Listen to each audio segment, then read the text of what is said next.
चला आज आपण आळशीची चटणी कशी बनवायची ते पाहूया. तर तव्यामध्ये 1 टेबलस्पून फक्त तेल टाकलेलं आहे. खूप जास्त तेल वापरायचं नाही आहे.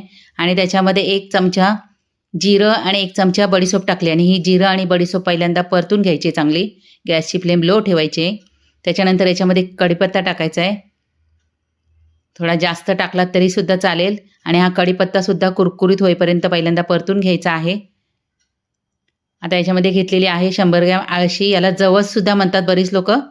जवसाची चटणी, आळशीची चटणी दोन्ही म्हणतात. आता ही आळशी आपल्याला चांगली फटफट वाजेपर्यंत भाजून घ्यायची आहे. भाजायला 10 मिनटं लागली. त्याच्यानंतर गॅस बंद करायचा आहे आणि 1 चमचाभर याच्यामध्ये काळी मिरी टाकायची आणि परत परतून घ्यायची आहे. गरम असतानाच टाकायची काळी मिरी. आता हे पूर्ण थंड करून द्यायचे आहे आळशी. त्याच्यानंतर मूठभर याच्यामध्ये लसणाच्या पाकळ्या टाकायच्या आहेत. थंड झाल्यावरच टाकायचं आहे. लसूण भाजायचं नाही आहे, कारण लसूण आहे ना कफासाठी एकदम चांगला आहे. आपल्या शरीरातला कफ बाहेर काढण्यास मदत होते. वातासाठी पण लसूण चांगला आहे, म्हणून कच्चाच वापरायचा आहे. चवीनुसार याच्यामध्ये मीठ टाकायचं आहे आणि एकदम बारीक वाटून घ्यायचं आहे. आता याच्यामध्ये 1 चमचाभर मिरची पावडर टाकायची आणि परत एकदा मिक्सरमध्ये फिरवून घ्यायचं आहे. त्याच्यानंतर काढून घ्यायचं, चांगलं मोकळं करून घ्यायचं आहे आणि काचेच्या बरणीत भरून ठेवा. महिनाभर अजिबात चटणी खराब होणार नाही. तेलाचा वापर एकदम कमी करायचा आहे.